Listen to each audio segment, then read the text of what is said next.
একজন কবি যিনি আজও আমাদের প্রেমে পড়তে শেখান, অথচ নিজের জীবনে প্রেম, দারিদ্র্য আর নিঃসঙ্গতার সঙ্গে লড়াই করেই কাটিয়েছেন পুরো জীবন। একজন মানুষ যার কলমে জন্ম নেয় অমর গজল, কিন্তু তার নিজের জীবন ছিল ঋণ, অবহেলা আর অপমানের ভারে নুয়ে পড়া। মোগল সাম্রাজ্যের পতন আর ব্রিটিশ শাসনের উত্থানের ঠিক মাঝখানে দাঁড়িয়ে থাকা এই কবির নাম মির্জা গালিব। তিনি শুধু প্রেমের কবি নন, তিনি প্রশ্ন করেছেন ঈশ্বরকে, প্রশ্ন করেছেন অস্তিত্বকে, প্রশ্ন করেছেন মানুষ আর সময়কে। কারাগারের স্বাদ, জুয়ার অভিযোগ, ভাঙা সংসার, সন্তানের মৃত্যু, সবকিছুর মধ্যেও যিনি লিখে গেছেন, হাজারো খ্বাইশে ऐसी কি হর খ্বাইশ পে দম নিকলে। এই ভিডিওতে আমরা শুধু গালিবের কবিতা নয়, জানব তার লড়াইয়ের জীবন, কিভাবে দারিদ্র্য আর ব্যর্থতার ভেতর থেকেও তিনি হয়ে উঠলেন উর্দু সাহিত্যের সবচেয়ে আধুনিক কণ্ঠস্বর। কেন আজও গালিবের শায়েরি আমাদের মনে প্রশ্ন জাগায়, ভাবায় আর নিঃশব্দে আহত করে যায়। আসুন জেনে নিন মির্জা গালিবের জীবন কাহিনী। উর্দু সাহিত্যের ইতিহাসে অন্যতম শ্রেষ্ঠ কবি হিসেবে মির্জা গালিব এক চিরস্থায়ী নাম। বিশেষত তাঁর শায়েরি এবং ব্যক্তিগত চিঠিপত্রের মাধ্যমে উর্দু ভাষায় আধুনিক গদ্যের বিকাশে তিনি এক অনন্য ভূমিকা পালন করেন। উর্দু ও ফার্সি উভয় ভাষাতেই তিনি অসামান্য কাব্য রূপময় রচনা রেখে গেছেন।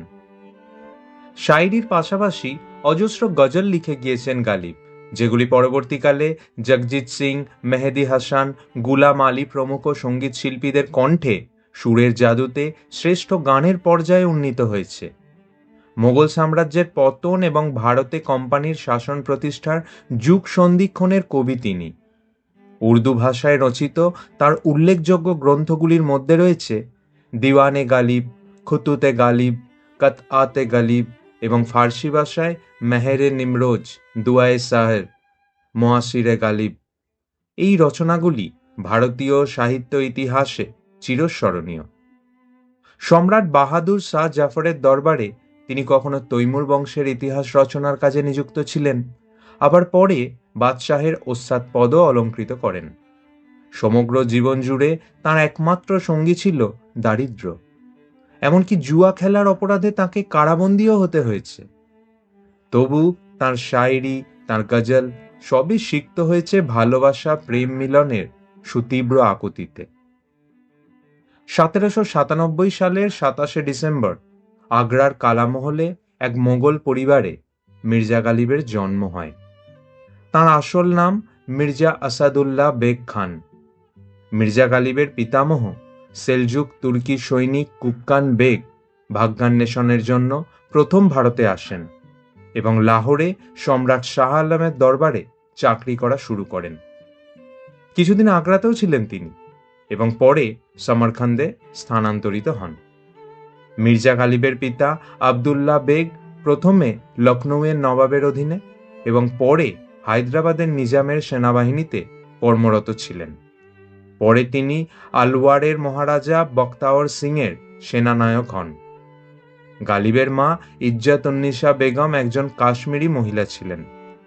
1803 সালে এক বিদ্রোহ দমনের সময় তার মৃত্যু হলে মাত্র 5 বছর বয়সে পিতৃহীন হন গালিব। তখন থেকেই গালিব তার কাকা মির্জা নাসরুল্লাহ বেগ খানের কাছেই মানুষ হয়েছেন। 1806 সালে হাতির পিঠ থেকে পড়ে গিয়ে চূড়ান্তভাবে আহত হন নাসরুল্লাহ বেগ এবং তার কিছুদিনের মধ্যেই তার মৃত্যু হয়। কাকার মৃত্যুর পরে নবাবের সৌজন্যে বড়লাটের কাছ থেকে বার্ষিক 750 টাকা ভাতা পেতেন গালিব। তখন থেকেই দারিদ্র্য গ্রাস করে গালিবের জীবন। 13 বছর বয়সে 1810 সালে নবাব ইলাহি বক্সের কন্যা উমরাও বেগমকে বিবাহ করেন মির্জা গালিব। কিন্তু এই দাম্পত্য সম্পর্ক তাঁর জীবনে সুখের ছিল না। একটি চিঠিতে গালিব লিখেছিলেন যে বিবাহ যেন দিল্লির কারাগারে পত্নী নামক একটি বেড়ি পরিয়ে দিয়েছে গালিবের পায়ে। বিবাহের পরে গালিব তাঁর ভাই মির্জা ইউসুফকে নিয়ে দিল্লি চলে যান। ইউসুফ স্কিজোফ্রেনিয়ায় আক্রান্ত ছিলেন এবং 1857 সালের সিপাহী বিদ্রোহের সময় মারা যান। গালিবের 7 সন্তানের সকলেই বাল্যকালে মারা যায়। আগ্রার এক মাদ্রাসা পাঠশালায় মোহাম্মদ মুয়াজ্জমের কাছে প্রাথমিক পড়াশোনা করেছিলেন মির্জা গালিব। মাদ্রাসা শিক্ষা পদ্ধতিতে তখন আরবি ও ফার্সি ভাষার উপরেই বেশি জোর দেয়া হতো। গালিবও ফার্সি ও আরবি ভাষা শিখতে শুরু করেন। আব্দুস সামাদ নামের জনৈক পণ্ডিতের থেকে আরবি ও ফার্সি ভাষা শেখেন তিনি।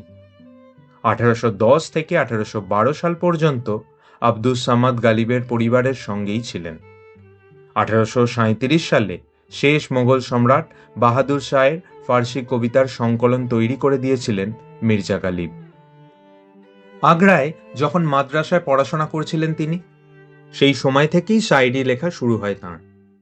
আব্দুস সামাদের কাছ থেকে বিখ্যাত ফার্সি কবি রুমি, আসির, জামিদ প্রমুখদের লেখাপত্রের সন্ধান পান এবং তাঁদের দ্বারা গভীরভাবে প্রভাবিত হন তিনি। ইতিমধ্যে আরেক সুন্দরী নারীর প্রেমে পড়েন মির্জা। গালিবের চিঠিতে ডোমনি নামে এক নারীকে উদ্দেশ্য করে প্রেম নিবেদনের কাহিনী দেখা যায়। কিন্তু এই ডোমনি আসলে ছিলেন উচ্চবংশীয়া ডাকসাইটের সুন্দরী এক মহিলা। অনেকে মনে করেন তার প্রেমিকা ছিলেন এক তাওয়ায়েফ অর্থাৎ নৃত্যগীত পটীয়সী নারী, যদিও এ সম্পর্কে গালিব নিজেও কিছু স্পষ্ট করে লিখে যাননি। সেই সময়ের বিখ্যাত কবি মীরের কাছে একবার গালিবের লেখা কিছু গজল নিয়ে পড়ে শুনিয়েছিলেন গালিবের এক অনুরাগী হুসামুদ্দৌল্লা। কবি মীর গালিবের লেখার ভূয়সী প্রশংসা করেছিলেন। নতুন আইনে গালিবের পরিবারকে ব্রিটিশ সরকার কর্তৃক 10,000 টাকা ভাতা দেওয়ার কথা বলা হয়, কিন্তু পরে তা পরিবর্তন করে কমিয়ে 5,000 টাকা ধার্য করা হয়।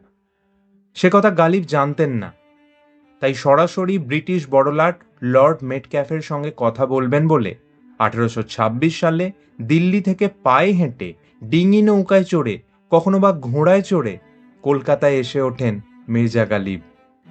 সিমলা বাজার এলাকার একটি বাড়িতে এসে বসবাস করতে শুরু করেন তিনি। নিজের এই কলকাতা সফরকে নিয়ে পরে গালিব লিখেছেন সফরে কলকাতা। দিল্লির বাদশাহও তখন ইংরেজ সরকারের অনুগ্রহভোগী, ফলে গালিবের আবেদন খারিজ হল। 1829 সালে কলকাতা থেকে ফিরে গেলেন গালিব। কলকাতায় থাকাকালীন জনৈক ব্যক্তির সঙ্গে এক শের পাঠের অনুষ্ঠানে উর্দু ভাষার সঙ্গে কেবল ইসলামের সম্পর্ক নিয়ে কথা উঠলে রুষ্ট গালিব জানান যে উর্দু ভাষা সমগ্র ভারতের, কোনো বিশেষ ধর্ম কখনোই ভাষার উপর প্রভাব বিস্তার করতে পারে না। উর্দুর সৃষ্টি হয়েছে ভারতের সেনা ছাউনিতে। আক্ষরিকভাবে উর্দু শব্দের অর্থ হল ছাউনি। এই সংবাদ সেদিন কলকাতার সারা জায়গায় ছড়িয়ে পড়েছিল। 1841 সালে মোট 1100টি শায়রি একত্র করে প্রথম দিওয়ান প্রকাশ করেন তিনি। এই সময় দিল্লি কলেজে ফার্সি ভাষা শেখানোর জন্য অধ্যাপক পদে যোগ দেওয়ার অনুরোধ আসে গালিবের কাছে। ফার্সি ভাষার অধ্যাপক হিসেবে কলেজে যোগ দেন গালিব, কিন্তু সে চাকরিও বেশি দিন করেননি তিনি। প্রথম দিনই কেউ তাঁকে অভ্যর্থনা না জানানোয় তিনি গভীর দম্ভ নিয়ে দাঁড়িয়েছিলেন বাইরে। পরে কলেজের অধ্যক্ষ থমসন বাইরে এলে তাঁকে অভিযোগ জানান গালিব, এবং থমসন তাঁকে কলেজের সামান্য এক চাকরিজীবী বলায় চাকরিতে তৎক্ষণাৎ অব্যাহতি দেন তিনি। 1850 সালে বাহাদুর শাহের দরবারে তৈমুর বংশের ইতিহাস রচয়িতা হিসেবে মাসিক 600 টাকা বেতনে কাজে নিযুক্ত হন মির্জা গালিব। পরে 1854 সালে বাদশাহের ওস্তাদ পদে উন্নীত হন তিনি। সিপাহী বিদ্রোহের সময়কার ঘটনা নোট আকারে টুকে রাখতেন গালিব, যা পরে একত্রে প্রকাশ পায় দাস্তাম্বু নামে। এই বইটি সিপাহী বিদ্রোহের সমকালীন ইতিহাসের এক গুরুত্বপূর্ণ দলিল। কিছুদিন তার ভাতা বন্ধ থাকার পরে 1860 সালে আবার চালু হয় এবং 1863 সালে বাদশাহের দরবারে যোগ দেন গালিব। সিপাহী বিদ্রোহের পরে রামপুর রাজ্যের সভাকবি হিসেবেও কাজ করেছেন তিনি। মোগল বাদশাহ বাহাদুর শাহের কাছ থেকে দাবিরুল মুলক, নাজামুদ্দৌল্লা ইত্যাদি উপাধি পেয়েছিলেন মির্জা গালিব। ঈশ্বর চিন্তা, প্রেম ভালোবাসার নিবিড় আকুতিতে ভরা গালিবের কাব্যভুবন। উর্দু ভাষায় লেখা তাঁর গুল এ রানা, দিওয়ানে গালিব, খুতুতে গালিব, কাদিরনামা ইত্যাদি গ্রন্থ এবং ফার্সিতে লেখা মেহেরে নিমরোজ, দোয়ারে সবা, মুয়াসির এ গালিব ইত্যাদি গ্রন্থগুলি ভারতীয় সাহিত্যের ইতিহাসে চিরস্মরণীয় হয়ে আছে। 1869 সালের 15ই ফেব্রুয়ারি পুরানো দিল্লির চাঁদনি চকে তাঁর বাড়িতে মির্জা গালিবের মৃত্যু হয়। মৃত্যুর পর আজও তাঁর জীবন ও সাহিত্যকে কেন্দ্র করে নির্মিত হয়েছে বহু চলচ্চিত্র ও টেলিভিশন ধারাবাহিক। 2019 সালে মুম্বাইয়ের নাগপাড়া অঞ্চলে মির্জা গালিব রোডে তাঁর স্মরণে একটি মুরাল চিত্রও নির্মিত হয়। ভিডিওটি ভালো লাগলে লাইক এবং শেয়ার করবেন। কেন করবেন? কারণ সব বাংলায় গত প্রায় 10 বছর ধরে বাংলা ভাষায় সঠিক ও নিরপেক্ষ তথ্যভাণ্ডার গড়ে তুলতে আপ্রাণ চেষ্টা করছে। সস্তায় জনপ্রিয় হওয়ার মতো ভিডিও সব বাংলায় বানায় না।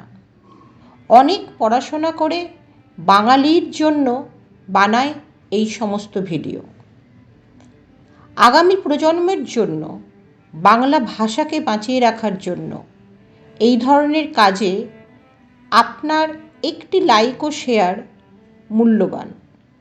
কারণ এভাবেই আমরা প্রমাণ করতে পারি সস্তার জনপ্রিয়তা নয়, বাঙালি সুস্থ সংস্কৃতির পাশে চিরকাল ছিল, আছে, থাকবে।